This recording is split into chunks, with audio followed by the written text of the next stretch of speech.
Study IQ IAS, आपका selection हमारा mission. नमस्कार साथियों, मैं हूं डॉक्टर पंकज मिश्रा और बहुत बहुत स्वागत है आपका स्टडी IQ IAS हिंदी पर। साथियों, कल्पना कीजिए कि अफ्रीका में आपका एक यूरोप भी हो। क्या आपने कभी सोचा है साथियों कि अफ्रीका महाद्वीप के भीतर यूरोप बसा हो सकता है? आज हम जिस खबर पर बात करने वाले हैं वो इसी कारण से असाधारण भी है और महत्वपूर्ण भी है। और क्या एक देश अपनी सीमाओं पर नियंत्रण पाने के लिए सेना तैनात करने को मजबूर हो जाए सिर्फ और सिर्फ जबरदस्ती प्रवासियों के अंदर प्रवेश करने से? यह घटनाक्रम इसलिए और भी ज्यादा महत्वपूर्ण हो जाता है। साथियों, 30 जुलाई 2026 यानी कि कल उत्तर अफ्रीका के तट पर स्थित स्पेन के छोटे से शहर स्यूटा की सीमा पर कुछ ऐसा अभूतपूर्व नजारा देखने को मिला कि पूरी दुनिया हैरान रह गई। हजारों की संख्या में लोग मोरक्को की तरफ से समुद्र में कूद पड़ते हैं। कोई टायर लेकर, कोई ट्यूब के सहारे तैर रहा है, कोई वाटर बैरियर लांघकर सीधे स्पेन की सरजमी पर कदम रखना शुरू कर चुका है।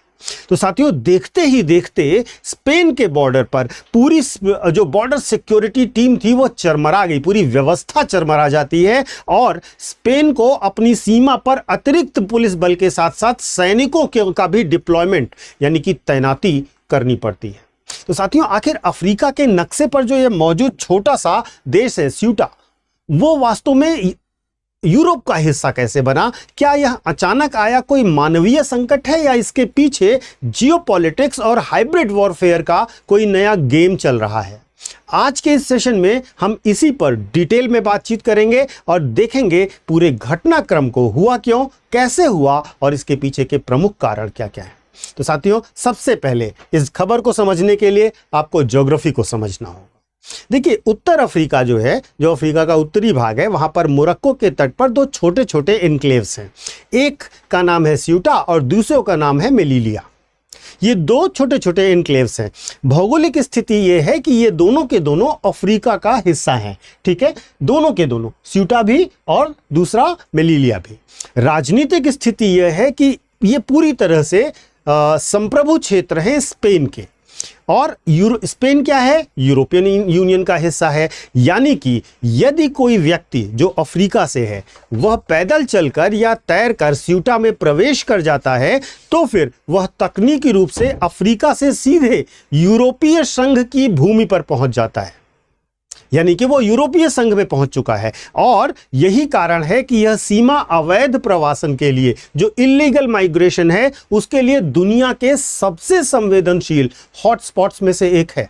सबसे महत्वपूर्ण, स्थानीय प्रशासन के अनुसार वहां की जानकारी मैं आपको देता हूं। हुआ क्या? संकट एक दिन में नहीं पैदा हुआ।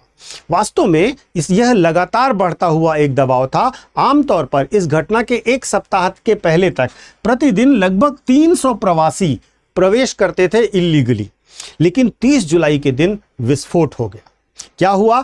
एक ही दिन में 2000 से 3000 लोग सीधे समुद्र के रास्ते प्रवेश करते हैं, बॉर्डर फेंस को पार कर जाते हैं। और 3000 लोग जब एक साथ आते हैं तो निश्चित तौर पर एक बड़ा दबाव बन जाता है। स्थानीय व्यवस्था इसके कारण, जो रिसेप्शन सेंटर्स थे वो पूरे भर गए। स्थिति यहां तक पहुंच गई कि स्थानीय सरकार को केंद्र से सेना भेजने की अपील करनी पड़ी। अब मैड्रिड स्थित स्पेन के केंद्रीय सरकार ने आपातकाल तो घोषित अभी तक नहीं किया है, लेकिन स्थिति पर नियंत्रण पाने के लिए उन्होंने 200 विशेष पुलिसकर्मी भेज दिए हैं और साथ ही साथ 60 सैनिकों को बॉर्डर पर तैनात कर दिया है। आखिर यह प्रवासन विस्फोट हुआ क्यों, यह जानना भी जरूरी है और इसके पीछे के प्रमुख कारणों को जानना भी जरूरी है। इसके पीछे 3 प्रमुख कारण हैं। पहला कारण है, स्पेन में जो सुप्रीम कोर्ट स्पेन का है उसने निर्णय दिया। स्पेन के सुप्रीम कोर्ट ने हाल ही में एक फैसला सुनाया कि समुद्र में पकड़े गए प्रवासियों को बिना कानूनी प्रक्रिया के तुरंत मोरक्को वापस नहीं भेजा जा सकता, यानी कि पुश बैक इलीगल है इस तरह से जब तक कानूनी प्रक्रिया ना की जाए। मानवाधिकारों की रक्षा के लिए आया हुआ यह फैसला था स्पेन की सुप्रीम कोर्ट का, लेकिन प्रवासियों के लिए यह एक लीगल लूपहोल बन जाता है जिसका फायदा पूरा तस्कर नेटवर्क उठाना शुरू कर देता है। अब इसके साथ साथ दूसरा जो बड़ा कारण था वह था नियमितीकरण की नीति। रेगुलराइजेशन की जो पॉलिसी है, स्पेन की सरकार अनिबंधित जो प्रवासी हैं उनको लीगल स्टेटस देने की योजना पर काम कर रही थी। अब आलोचकों का मानना है कि इस नीति ने एक तरीके से पुल फैक्टर का काम किया, लोगों को आकर्षित किया कि वह इस बाउंड्री के अंदर आ जाएं। लोगों को उम्मीद जगी और कि एक बार अगर हम स्पेन की धरती पर पहुंच गए तो भविष्य में हमें कानूनी मान्यता भी मिल जाएगी। तीसरा, जो मोरक्को है जहां से लोग आ रहे हैं, उसका जो जियोपॉलिटिकल एंगल है वह भी बहुत महत्वपूर्ण है। साथियों, जो सियूटा है उसकी सुरक्षा स्पेन अकेले कर ही नहीं सकता है। इसके लिए मोरक्को के सुरक्षा बलों के सहयोग की अनिवार्य आवश्यकता होती है।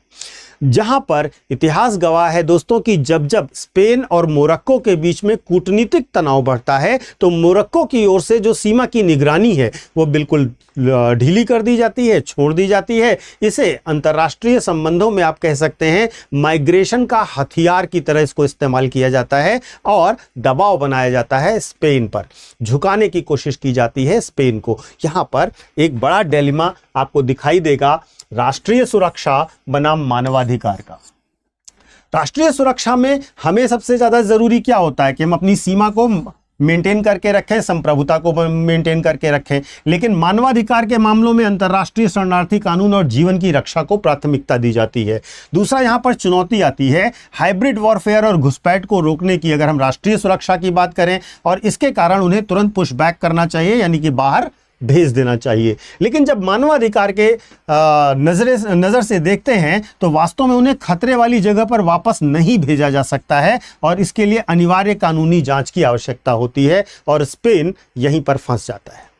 इस घटना से हमें क्या सीखना चाहिए वो बहुत इंपॉर्टेंट है। 3 महत्वपूर्ण कूटनीतिक और रणनीतिक सबक हमें समझ में आते हैं दोस्तों। पहला, हाइब्रिड वॉरफेयर। आधुनिक दौर में सीमाओं को अस्थिर करने के लिए बिना मिसाइल और टैंक के केवल जनसांख्यिकीय दबाव यानी कि डेमोग्राफिक प्रेशर का इस्तेमाल किया जा सकता है। दूसरी बात जो समझ आती है वह है सुरक्षा बनाम मानवाधिकार की, यानी कि राष्ट्रीय संप्रभुता और नॉन रिफ्यूलमेंट यानी कि अंतर्राष्ट्रीय शरणार्थी कानून के अंतर्गत संतुलन बनाना एक बहुत बड़ी मुश्किल होती है, क्योंकि किसी भी लोकतांत्रिक देश के लिए यह एक बड़ा चुनौती बनता है। और तीसरा सबसे बड़ा मुद्दा आता है वह है सीमा प्रबंधन का, बॉर्डर मैनेजमेंट का। भारत जैसे देश के लिए जहां पड़ोसी देशों से अवैध घुसपैठ आप लगातार बांग्लादेश की तरफ से देखते हैं, भूटान की तरफ से देखते हैं, पाकिस्तान की तरफ से भी देखते हैं, नेपाल की तरफ से भी देखते हैं, हमारे यहां भी पड़ोसी देशों से घुसपैठ की समस्या एक बहुत बड़ी समस्या है। यह घटना दर्शाती है दोस्तों कि कानूनी स्पष्टता बहुत ज़रूरी है। केवल दीवारें या फेंसिंग कर देने से काम नहीं चलेगी, हमें कानूनी स्पष्टता अपनानी होगी, पड़ोसी देशों के साथ कूटनीतिक संतुलन भी बनाए रखना होगा। तो साथियों, 30 जुलाई को यानी कि कल स्यूटा में जो हुआ वह सीमा पर प्रशासनिक नियंत्रण कुछ घंटों के बाद भले ही प्रभावित हुआ हो, लेकिन यह केवल स्पेन की समस्या नहीं है। यह संपूर्ण यूरोप के सामने खड़ा एक दुविधापूर्ण प्रश्न है कि क्या वे राष्ट्रीय सुरक्षा को अहमियत दें या फिर मानवीय संवेदनाओं को। दोनों ही यहां पर एक दूसरे के कन्फ्रंटेशन में खड़े हो जाते हैं। साथियों, आपके लिए भी एक प्रश्न है, मैं चाहूंगा आप कमेंट करके अवश्य जवाब दें। साथियों, पहली चीज यह है कि क्या किसी देश को अपनी सीमा सुरक्षा के नाम पर शरणार्थियों को त्वरित तौर पर प्रत्यावर्तित करने की अनुमति मिल जानी चाहिए या मानवाधिकारों की जांच अनिवार्य होनी चाहिए। भारत में रहकर, भारतीय होकर आप इस समस्या से रूबरू हैं और यह समस्या अब यूरोप में भी दिखाई दे रही है। मुझे उम्मीद है आप इस पर कमेंट अवश्य करेंगे। हमें किस प्रकार की नीति अपनानी चाहिए, स्पेशली उन लोगों से जो इलीगली आते हैं हमारे देश में, हमारे संसाधनों पर कब्जा करते हैं और अस्थिरता फैलाने का भी प्रयास करते हैं। आपके कमेंट्स का, आपके विचारों का स्वागत रहेगा। उसके पहले मैं आपको जाने से पहले मैं आपको एक छोटा सा अनाउंसमेंट भी देना चाहता हूं। हमारे यहाँ गुरु कृपा सेल चल रही है जिसका आज लास्ट डे है। आपको अगर हमारी गुरु कृपा सेल का लाभ लेना है जिसमें बहुत ढेर सारे बेनिफिट्स हैं, जैसे सबसे बड़ा बेनिफिट है आपको 50% फीस में डिस्काउंट मिलेगा। दूसरा, आपको डबल वैलिडिटी दी जाएगी। तीसरा, आपको मेंटोरशिप बाय रैंकर्स दी जाएगी। तो अब आप समझिए, आपको आधी फीस में पूरा कोर्स मिल रहा है, विद डबल वैलिडिटी मिल रहा है और आपको मेंटोर करने के लिए आएंगे वे लोग जिन्होंने यूपीएससी क्रैक किया है। इससे बेहतर सुविधा क्या मिलेगी, और ऐसे मौके बार बार नहीं मिलते। तो ये लास्ट टाइम है जब मैं आपसे कह रहा हूँ जल्द से जल्द इस कोर्स को खरीद लीजिए। कोर्स को खरीदने से पहले आप चाहे 2027 के लिए या 28 के लिए या 29 के लिए किसी भी वर्ष के लिए लेना चाहते हैं, बस कोर्स खरीदने से पहले आप पीके लाइव कोड का इस्तेमाल कीजिएगा, जिससे आपको इस ऑफर की वैलिडिटी मिल जाएगी। तो देर मत कीजिए साथियों, जल्द से जल्द ज्वाइन कीजिए। मिलते हैं बैचेस में। Thank you so much. जय हिंद। स्टडी IQ IAS, आपका सिलेक्शन हमारा मिशन।